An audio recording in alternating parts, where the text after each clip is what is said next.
नमस्कार फ्रेंड्स। भारतीय संविधान की सीरीज भाग 20 में आज हम बात करने वाले हैं राज्यसभा एवं लोकसभा से संबंधित महत्वपूर्ण प्रश्नों के बारे में। तो बहुत ही इंपॉर्टेंट वीडियो होने वाला है, ध्यान से देखिएगा और सारे इंपॉर्टेंट प्रश्नों को यहाँ कवर किया जाएगा। और यदि इस वीडियो को अच्छी तरीके से देख लेते हैं तो निश्चित ही रूप में एग्जाम में लोकसभा और राज्यसभा से संबंधित जो प्रश्न सामान्यतः पूछे जाते हैं उससे एक भी प्रश्न नहीं छूटेगा। तो चलिए स्टार्ट करते हैं हमारा आज का लोकसभा एवं राज्यसभा। हमेशा की तरह वन लाइनर फॉर्मेट में रहेगा वीडियो और यह सुपरफास्ट रिवीजन में आपके बहुत हेल्पफुल रहेगा। पहला प्रश्न लेते हैं, राज्यसभा का पहली बार गठन कब हुआ था? महत्वपूर्ण प्रश्न है। राज्यसभा का पहली बार गठन हुआ था 3 अप्रैल 1952 ईस्वी में। नेक्स्ट प्रश्न है, राज्यसभा की पहली बैठक कब हुई थी? तो पहली बैठक राज्यसभा की जो पहली बैठक हुई थी गठन होने के बाद वह हुई थी 13 मई 1952 को। तो आपको याद रखना है दोनों ही डेट, दोनों डेट इंपॉर्टेंट है एग्जाम के दृष्टिकोण से। नेक्स्ट क्वेश्चन है, संविधान के अनुच्छेद 80 के अनुसार राज्यसभा की अधिकतम संख्या निर्धारित है। तो अनुच्छेद 80 में राज्यसभा की अधिकतम संख्या के बारे में चर्चा की गई है और यह निर्धारित है 250। तो 250 में देखा जाए तो 238 प्लस 12 250। तो इसको भी हम देखते हैं 238 किस संदर्भ में और 12 किस संदर्भ में। तो राज्यसभा में राज्य एवं संघ राज्य क्षेत्रों के कितने प्रतिनिधि शामिल होते हैं? तो यहाँ पर जो प्रतिनिधि हैं वह है 238। तो 238 प्रतिनिधि राज्य एवं संघ राज्य क्षेत्रों से शामिल होते हैं। राज्यसभा में कितने सदस्यों का मनोनयन राष्ट्रपति द्वारा होता है? तो 12 सदस्यों का मनोनयन राष्ट्रपति द्वारा होता है और इस प्रकार से राज्यसभा के जो टोटल सदस्य होते हैं वह 250 हो जाते हैं। तो आपको दोनों को याद रखना है। नेक्स्ट प्रश्न पे चलते हैं, संविधान की किस अनुसूची में राज्यसभा में राज्यों और संघ राज्य क्षेत्रों को स्थान आवंटन का उपबंध है? तो यहाँ पर आपको अनुसूची बताना है कि किस अनुसूची में उल्लेख किया गया है कि किस प्रकार से राज्यसभा में राज्य और जो संघ राज्य क्षेत्र है उनके स्थान का आवंटन होगा। तो यह जो अनुसूची है वह है 4थी। नेक्स्ट प्रश्न पे चलते हैं, संसद का वह सदन जो कभी भंग नहीं होता। तो निश्चित रूप से हमारी जो द्विसदनीय व्यवस्था है उसमें राज्यसभा कभी भी भंग नहीं होती है और इसी कारण से इसे अस्थायी सदन भी कहा जाता है। तो राज्यसभा हमारा सही उत्तर है। नेक्स्ट प्रश्न है, राज्यसभा के सदस्यों का कार्यकाल कितना होता है? इंपॉर्टेंट प्रश्न है, कई बार एग्जाम में पूछा भी गया है। 6 वर्ष होता है राज्यसभा के सदस्यों का कार्यकाल और इस सदन के 1/3 1/3 जो सदस्य होते हैं वे प्रति 2 वर्ष पर सेवानिवृत्त हो जाते हैं। तो यह भी आपको याद रखना है। नेक्स्ट प्रश्न लेते हैं, राज्यसभा में सीटों का बंटवारा किस आधार पर होता है? तो राज्यसभा में जो राज्य का प्रतिनिधित्व होता है वहाँ पे जो सीट का बंटवारा होता है वह राज्य की जो जनसंख्या होती है उसके आधार पर होता है। तो यह हमें याद रखना है। नेक्स्ट प्रश्न है, राज्यसभा को अस्थायी सदन क्यों कहा जाता है? तो क्यों अस्थायी सदन कहते हैं राज्यसभा को? वह इसीलिए इसको अस्थायी सदन कहा जाता है क्योंकि यह कभी विघटित नहीं किया जा सकता, जबकि लोकसभा को देखा जाए तो वह विघटित हो जाती है। नेक्स्ट प्रश्न है, राज्यसभा में राज्यों के प्रतिनिधि का निर्वाचन किनके द्वारा होता है? तो राज्यसभा में जो राज्य के प्रतिनिधि होते हैं उनका जो निर्वाचन होता है राज्य विधानसभा के निर्वाचित सदस्यों द्वारा होता है। तो राज्यसभा में जो सदस्य जाते हैं हम देखते हैं कि जो राज्य के विधानसभा है उन विधानसभा के माध्यम से जो प्रतिनिधि चुने जाते हैं वही राज्यसभा में जाते हैं और अपने राज्य का प्रतिनिधित्व करते हैं और इसीलिए इस सदन को राज्यसभा भी कहा जाता है, मतलब कि राज्यों का प्रतिनिधि करने वाला सदन। नेक्स्ट क्वेश्चन है, राज्यसभा में सदस्यों का निर्वाचन किस पद्धति से होता है? तो यह भी बहुत इंपॉर्टेंट है। सदस्य जो होते हैं राज्यसभा के लिए किस पद्धति से चुने जाते हैं? तो अनुपातिक प्रतिनिधित्व पद्धति द्वारा एकल संक्रमणीय मत प्रणाली से। नेक्स्ट प्रश्न है, राज्यसभा में संघ राज्य क्षेत्र के प्रतिनिधि का चुनाव किसके द्वारा होता है? तो यह होता है एक निर्वाचन मंडल द्वारा। तो आपको यह ध्यान रखना है जो केंद्र शासित प्रदेश हैं, संघ शासित प्रदेश हैं, उनके जो प्रतिनिधि जाते हैं राज्यसभा में तो उनका चुनाव एक निर्वाचक मंडल द्वारा होता है और यह बहुत महत्वपूर्ण प्रश्न है, आपको याद रखना है। चलते हैं अगले प्रश्न की ओर। हमारा अगला प्रश्न है, भारत के संघ राज्य क्षेत्रों में किसके प्रतिनिधि राज्यसभा में शामिल है? तो भारत के संघ राज्य क्षेत्र अगर देखा जाए तो उसमें दिल्ली और पांडिचेरी के प्रतिनिधि शामिल होते हैं, लेकिन अब आने वाले समय में आपको यह ध्यान रखना है कि अब जम्मू कश्मीर भी संघ शासित प्रदेश हो गया है और जम्मू कश्मीर ऐसा संघ शासित प्रदेश है जहां की विधानसभा है। तो निश्चित ही आने वाले दिनों में जम्मू कश्मीर से भी अब जो प्रतिनिधि होंगे वह राज्यसभा में शामिल होंगे एज ए संघ शासित प्रदेश के प्रतिनिधि के रूप में। तो यह भी आपको ध्यान रखना है। नेक्स्ट क्वेश्चन है, संसद की अस्थायी संस्था जिसका विघटन नहीं होता और इसके 1/3 सदस्य हर दूसरे वर्ष सेवानिवृत्त होते हैं। तो इसका सही उत्तर है राज्यसभा। अगला क्वेश्चन है, राज्यसभा के लिए नामांकित की गई प्रथम अभिनेत्री कौन थी? तो राज्यसभा में जो नामांकन होता है 12 सदस्यों का राष्ट्रपति द्वारा, तो प्रथम अभिनेत्री यहां पूछा जा रहा है और यह बहुत ही महत्वपूर्ण प्रश्न है और यह है नरगिस दत्त। नेक्स्ट प्रश्न, काउंसिल ऑफ स्टेट का हिंदी नाम राज्यसभा कब पड़ा? तो काउंसिल ऑफ स्टेट जो है उसका हिंदी नाम यानी कि राज्यसभा कब रखा गया? तो 1954 में राज्यसभा के जो सभापति थे उन्होंने सभा में एक घोषणा के माध्यम से काउंसिल ऑफ स्टेट को राज्यसभा कहने की घोषणा की, तो उस समय से यह राज्यसभा कहा जाने लगा। अगला प्रश्न, राज्यसभा के पहले सभापति कौन थे? तो पहले सभापति कौन थे? तो निश्चित रूप से डॉक्टर एस राधाकृष्णन। तो जो उपराष्ट्रपति होते हैं वह पदेन सभापति होते हैं राज्यसभा के। तो हमारे जो पहले उपराष्ट्रपति हैं डॉक्टर एस राधाकृष्णन है, सर्वपल्ली राधाकृष्णन, और निश्चित रूप से जब ये पहले उपराष्ट्रपति हैं तो ये पहले सभापति भी होंगे राज्यसभा के। अगला प्रश्न है, राज्यसभा के पहले उपसभापति कौन है? तो यह भी आपको याद रखना है, उपसभापति कौन है?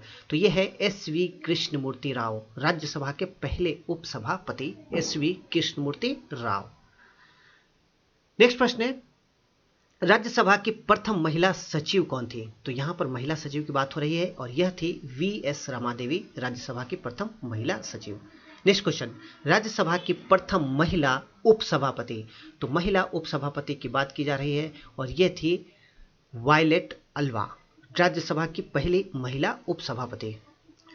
नेक्स्ट प्रश्न है, राज्यसभा में किस राज्य से सबसे ज्यादा सदस्य हैं? तो किस राज्य का प्रतिनिधित्व जो है राज्यसभा में सबसे ज्यादा आते हैं? तो यह है उत्तर प्रदेश। टोटल 31 सदस्य आते हैं, तो बहुत बड़ा स्टेट है और निश्चित रूप से जनसंख्या के आधार पर राज्यसभा में सीटों का आवंटन होता है। तो इस आधार पर देखा जाए तो उत्तर प्रदेश प्रथम स्थान पे हमें याद रखना है, 31 सदस्य राज्यसभा के लिए आते हैं। नेक्स्ट क्वेश्चन है, राज्यसभा का पदेन सभापति कौन होता है? बहुत इंपॉर्टेंट है और आपको याद रखना है, यह है उपराष्ट्रपति। उपराष्ट्रपति पदेन सभापति होते हैं। नेक्स्ट क्वेश्चन है, किस अनुच्छेद के अनुसार राज्यसभा द्वारा राज्य सूची के किसी विषय को राष्ट्रीय महत्व का घोषित करने का अधिकार है? तो जैसा कि हम जानते हैं कि राज्य सूची के जो विषय होते हैं उस पर राज्य का कानून बनाने का एक अधिकार होता है, लेकिन यदि कभी आवश्यकता पड़ती है तो राज्यसभा ही वह संस्था है जो राज्य सूची के किसी विषय को राष्ट्रीय महत्व का घोषित कर सकती है और ऐसा करने के बाद जो संघ होता है, जो केंद्र सरकार होता है, उसको उस राज्य सूची के विषय पर कानून बनने का अधिकार प्राप्त हो जाता है। तो यह है अनुच्छेद 249। यह अनुच्छेद देखा जाए तो राज्यसभा का एक प्रकार से विशेषाधिकार भी है, तो यह भी आपको याद रखना है। नेक्स्ट क्वेश्चन है, किस अनुच्छेद के द्वारा केवल राज्यसभा को यह अधिकार है कि वह अखिल भारतीय सेवाओं का सृजन कर सकती है? तो ये दोनों अनुच्छेद आपको याद रखना है, अनुच्छेद 312 और अनुच्छेद 249। तो अनुच्छेद 312 के तहत सिर्फ और सिर्फ राज्यसभा को यह अधिकार है कि वह अखिल भारतीय सेवाओं का सृजन कर सकती है। तो यह राज्यसभा के विशेष शक्ति है और इसको आपको याद रखना है, एग्जाम में पूछा जाता है प्रश्न, बहुत ही इंपॉर्टेंट है। नेक्स्ट क्वेश्चन है, राज्यसभा का सदस्य होते हुए भी लोकसभा की कार्यवाही में कौन भाग ले सकता है? तो यह भी बहुत महत्वपूर्ण प्रश्न है और निश्चित रूप से आप थोड़ा अगर सोचेंगे तो इसका उत्तर आपको मिल जाएगा। तो इसका सही उत्तर देख लेते हैं। इसका सही उत्तर है मंत्री जो राज्यसभा का सदस्य हो।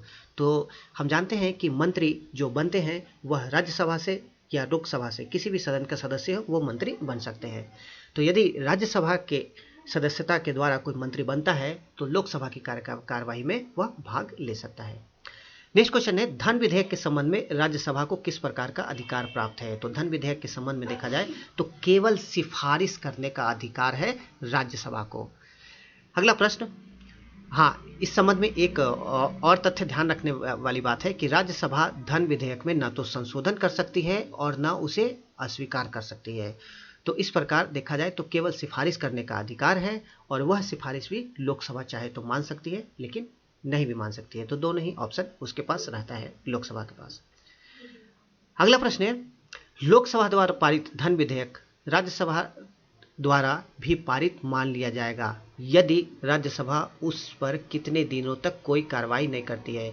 यानी कि यदि लोकसभा कोई धन विधेयक को पारित करके राज्यसभा के पास भेजती है और राज्यसभा कितने दिन तक कार्रवाई नहीं करती है तो उसके बाद यह मान लिया जाता है कि वह पारित हो गया है राज्यसभा से। तो इसकी अवधि है 14 दिनों तक, यानी कि 14 दिन तक रोक सकता है राज्यसभा किसी धन संबंधी विधेयक को।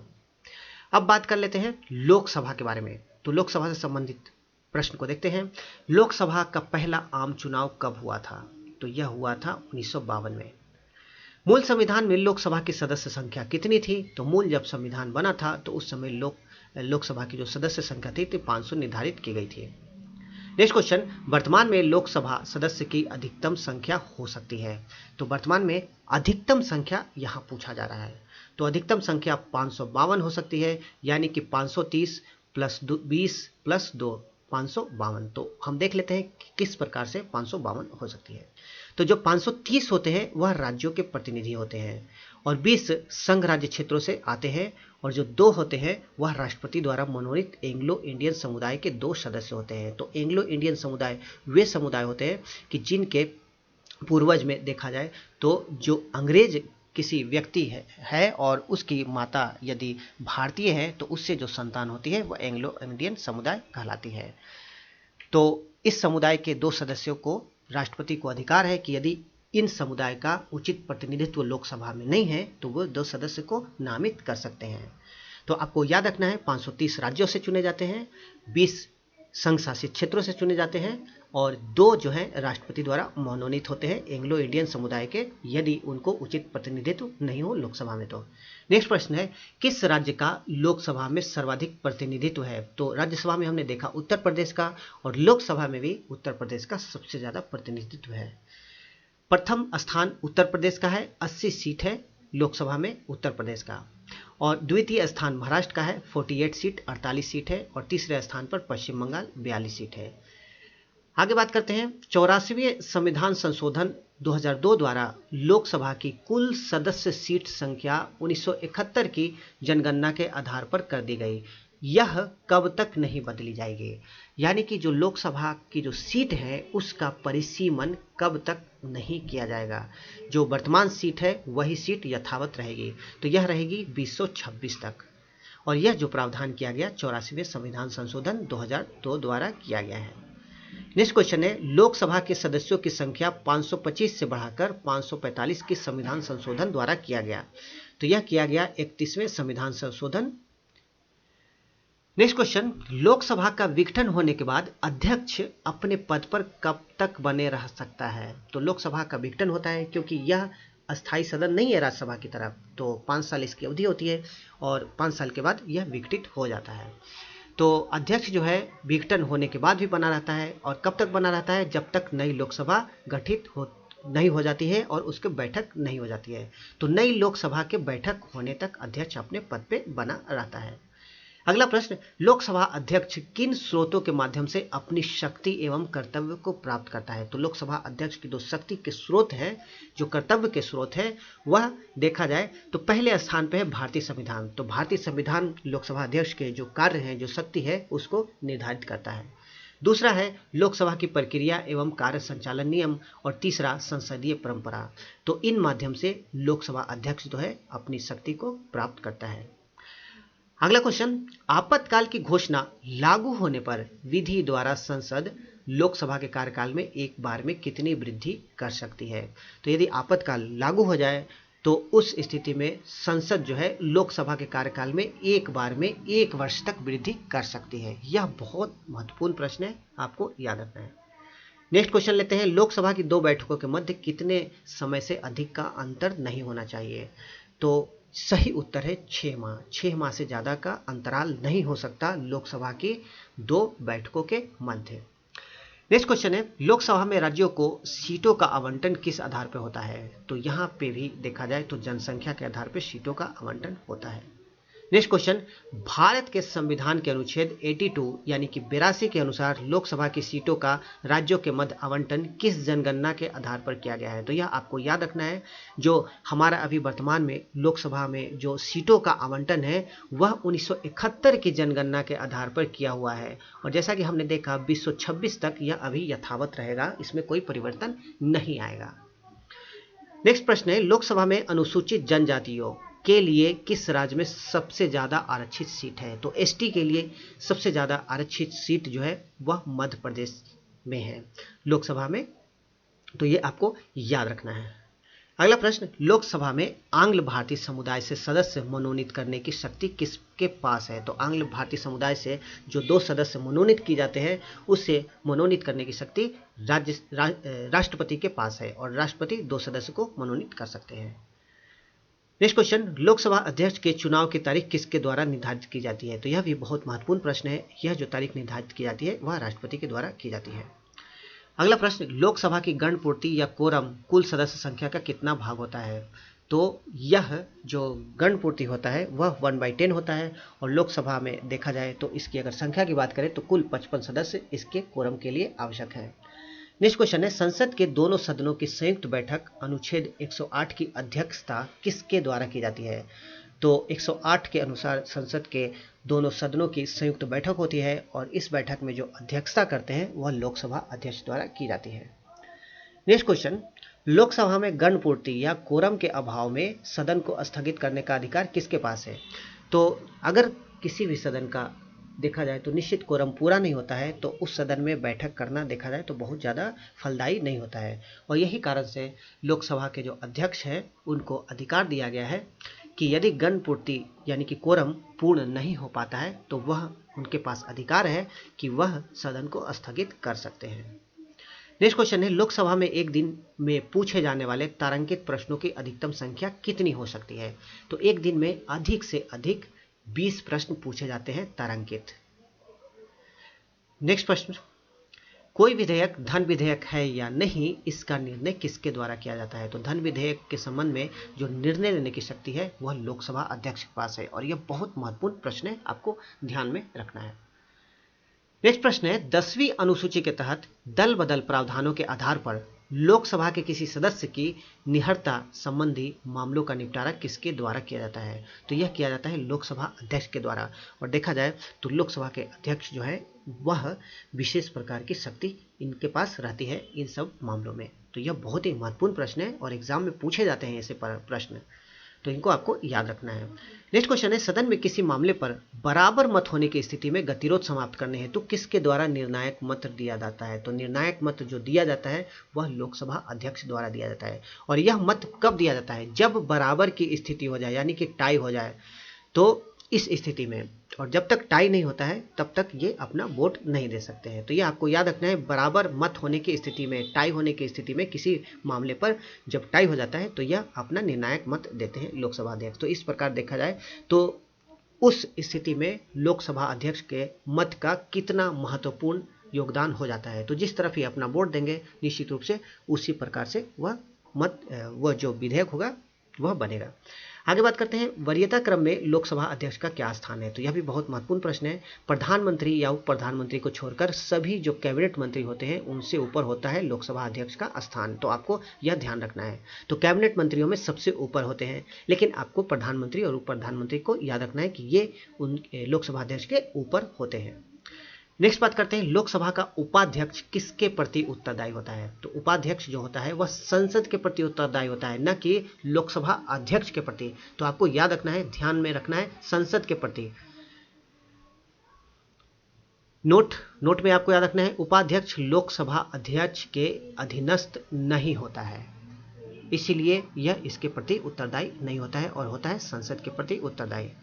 अगला प्रश्न है, किस संविधान संशोधन द्वारा मतदान की आयु को 21 वर्ष से घटाकर 18 वर्ष कर दिया गया? तो यह था 61वां संविधान संशोधन अधिनियम 1988, जिसके द्वारा जो मतदान की आयु थी 21 वर्ष से घटाकर 18 वर्ष कर दिया गया।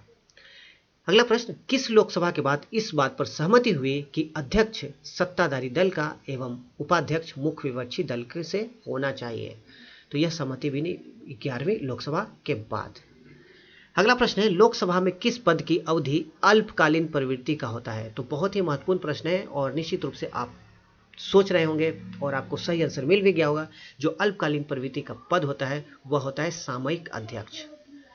नेक्स्ट, सामयिक अध्यक्ष का मुख्य कार्य क्या होता है? तो जो सामयिक अध्यक्ष होते हैं उनका मुख्य कार्य होता है नए सदस्यों को शपथ दिलवाना तथा नए अध्यक्ष के चुनाव में मदद करना। तो नई लोकसभा जब गठित होती है तो जो नए सदस्य होते हैं और जो नए अध्यक्ष होता है उनके चुनाव में मदद करना, इनका प्रमुख कार्य होता है। आगे बात करते हैं, लोकसभा के नियमों के तहत अध्यक्ष सदन के सदस्यों में से कितने सदस्यों को सभापति तालिका के लिए नामित करते हैं। तो सभापति तालिका क्या होती है, तो सभापति तालिका वह तालिका होती है जिसके द्वारा यदि अध्यक्ष नहीं होते हैं तो उसके स्थान पर उपाध्यक्ष, उपाध्यक्ष नहीं होते हैं उपाध्यक्ष अगर नहीं होते हैं तो उस तालिका में से कोई भी व्यक्ति जो है उस सदन की अध्यक्षता कर सकता है। तो इसीलिए सभापति तालिका बनाई जाती है। तो यहाँ पर 10 लोगों की सभापति तालिका बनाई जाती है जिसके द्वारा अध्यक्षता की जाती है। तो कई बार ऐसा अवसर आता है कि जब अध्यक्ष उपलब्ध नहीं हो, उपाध्यक्ष भी नहीं हो, तो उस स्थिति में अगर सदन को चलाना है तो एक अध्यक्ष तो होना ही चाहिए। तो उस समय सदन की अध्यक्षता इन्हीं तालिका में से किसी एक वरिष्ठ सदस्य द्वारा की जाती है। आगे बात करते हैं, सभापति तालिका के लिए नामांकित सदस्य का मुख्य कार्य क्या होता है। तो अध्यक्ष या उपाध्यक्ष की अनुपस्थिति में संसद के पीठासीन अधिकारी के रूप में कार्य करना, तो बहुत इंपॉर्टेंट है, पीठासीन अधिकारी के रूप में ये सभी कार्य करते हैं। तो अध्यक्ष या उपाध्यक्ष की अनुपस्थिति में तो उनके द्वारा किए जाने वाले कार्य ये सभी करते हैं। अगला प्रश्न है, किस अनुच्छेद के अनुसार लोकसभा स्वयं ही अपने सदस्यों में से एक अध्यक्ष और एक उपाध्यक्ष का चुनाव करेगी।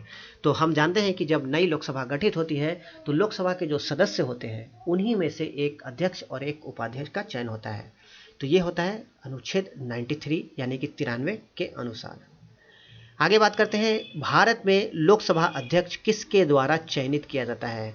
तो लोकसभा के जो सभी सदस्य होते हैं उनके द्वारा ही लोकसभा अध्यक्ष का चयन किया जाता है। नेक्स्ट प्रश्न, लोकसभा के अध्यक्ष को हटाया जा सकता है तो किस प्रकार से। तो लोकसभा के जो सभी सदस्य हैं उनके बहुमत से संकल्प पारित करके उनको लोकसभा अध्यक्ष को हटाया जा सकता है। तो यह भी आपको याद रखना है, ध्यान रखना है। नेक्स्ट क्वेश्चन, लोकसभा अध्यक्ष शपथ ग्रहण करता है तो शपथ ग्रहण करता है, अब बताइए। तो निश्चित रूप से आप सभी को पता होगा, मन में आंसर भी आ गया होगा। तो जो लोकसभा अध्यक्ष होते हैं वह सामान्य सदस्य के रूप में ही शपथ ग्रहण करते हैं, लोकसभा अध्यक्ष के रूप में शपथ ग्रहण नहीं करते हैं।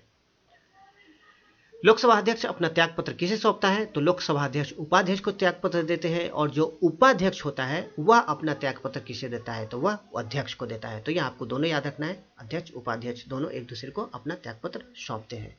नेक्स्ट क्वेश्चन है, प्रोटेम स्पीकर का कर्तव्य क्या होता है। तो सदस्यों को शपथ दिलवाना प्रोटेम स्पीकर का प्रमुख कार्य होता है। आगे बात करते हैं, लोकसभा का पहला अध्यक्ष कौन थे। तो जीवी मावलंकर, बहुत इंपॉर्टेंट प्रश्न है, कई बार एग्जाम में पूछा गया है। जीवी मावलंकर आपको याद रखना है, पहला अध्यक्ष। लोकसभा का पहला उपाध्यक्ष की बात करें तो ये है अनंत शयम अयंगर। तो ये दोनों आपको याद रखना है, एग्जाम में बार बार पूछा जाता है इससे प्रश्न। नेक्स्ट क्वेश्चन है, भारत के वे राष्ट्रपति जो लोकसभा अध्यक्ष भी रहे। तो राष्ट्रपति की जो हमारे वीडियो है उसमें हमने चर्चा भी की है। तो ये है नीलम संजीव रेड्डी। तो नीलम संजीव रेड्डी लोकसभा के अध्यक्ष भी रहे और राष्ट्रपति भी बने। नेक्स्ट क्वेश्चन, भारत की पहली महिला लोकसभा अध्यक्ष कौन थी। तो ये है मीरा कुमार। लोकसभा अध्यक्ष अपने कास्टिंग वोट का यानी कि निर्णायक मत का प्रयोग कब करता है। तो जब वोट बराबर होने पर टाई की स्थिति हो जाती है तो उस स्थिति में अपने कास्टिंग वोट यानी कि निर्णायक वोट का प्रयोग करता है लोकसभा अध्यक्ष। अगला क्वेश्चन, प्रथम जनजातीय लोकसभा अध्यक्ष कौन थे। तो ये थे P.S. Sangma. Next question, Lok Sabha की पहली महिला महासचिव कौन है। तो ये है स्नेहलता श्रीवास्तव, पहली महिला महासचिव लोकसभा की। नेक्स्ट क्वेश्चन, लोकसभा सचिवालय किसकी देखरेख में कार्य करता है। तो यह जो लोकसभा अध्यक्ष होते हैं उनकी देखरेख में लोकसभा सचिवालय कार्य करता है। अगला प्रश्न है, प्रथम लोकसभा अध्यक्ष जिनके विरुद्ध लोकसभा में अविश्वास प्रस्ताव लाया गया। तो ये लोकसभा अध्यक्ष थे जीवी मावलंकर, जिनके विरुद्ध अविश्वास प्रस्ताव लाया गया। नेक्स्ट क्वेश्चन, लोकसभा में किसी विधेयक पर आम बहस कब होती है। तो कब होती है आम बहस, तो द्वितीय वाचन में। तो जैसा कि हम जानते हैं कि जब विधायी प्रक्रिया होती है उसमें 3 वाचन होते हैं, तो द्वितीय वाचन में किसी भी विधेयक पर आम बहस होती है। आगे बात करते हैं, वह शक्तियां जो लोकसभा को राज्यसभा की अपेक्षा अनन्य रूप से प्राप्त है। तो निश्चित रूप से आप सभी को पता होगा, तो यह है धन विधेयक होता है या वित्त विधेयक होता है, उस मामले में लोकसभा को राज्यसभा की अपेक्षा विशेष शक्ति प्राप्त है और ये जो विधेयक होते हैं वह सिर्फ लोकसभा में प्रस्तुत किया जा सकता है। इसके अलावा देखा जाए तो धन विधेयक के निरस्त्रीकरण या संशोधन के संबंध में, तो निरस्त करना हो या धन विधेयक को संशोधन करना हो तो इस संबंध में लोकसभा को ही शक्ति प्राप्त है। इसके अलावा मंत्रिपरिषद के उत्तरदायित्व के संबंध में, तो जो मंत्रिपरिषद है वो राज्यसभा के प्रति उत्तरदायी नहीं होता है, वह लोकसभा के प्रति उत्तरदायी होता है। तो इस प्रकार लोकसभा को विशेष शक्तियाँ प्राप्त है राज्यसभा के अपेक्षा में, राज्यसभा की तुलना में। अगला प्रश्न है, लोकसभा का कार्यकाल पूरा होने से पहले कब भंग किया जा सकता है? तो कब भंग कर सकते हैं? जब प्रधानमंत्री सिफारिश करें, और जब प्रधानमंत्री सिफारिश करेंगे तो राष्ट्रपति के द्वारा भंग किया जा सकता है लोकसभा का कार्यकाल पूर्ण होने से पहले। नेक्स्ट प्रश्न पर चलते हैं, लोकसभा के सत्रावसान करने के लिए कौन प्राधिकृत है? तो सत्रावसान की यहाँ बात हो रही है, तो सत्रावसान जो है ये राष्ट्रपति कर सकते हैं। आपातकाल के दौरान लोकसभा का कार्यकाल एक बार में कितना बढ़ाया जा सकता है? यह प्रश्न भी इंपॉर्टेंट है। एक बार में 1 वर्ष तक बढ़ाया जा सकता है आपातकाल की स्थिति में लोकसभा का कार्यकाल। तो ये थे हमारे जीके बकेट से स्टडी ट्यूब पर लोकसभा राज्यसभा से संबंधित महत्वपूर्ण प्रश्न, और अन्य वीडियो के लिए आप हमारी प्लेलिस्ट में जा सकते हैं। इसके अलावा भारतीय इतिहास, भारत के भूगोल और पर्यावरण की ई बुक आ चुकी है, जिसको आप इस लिंक पे जाकर परचेज कर सकते हैं। और इसके अलावा हमारी वेबसाइट पे भी जाकर आप विभिन्न जो आर्टिकल हैं, विभिन्न जो सामान्य ज्ञान संबंधी महत्वपूर्ण जानकारी है उसको देख सकते हैं। तो इसी के साथ हमारे वीडियो समाप्त करते हैं। Thank you very much.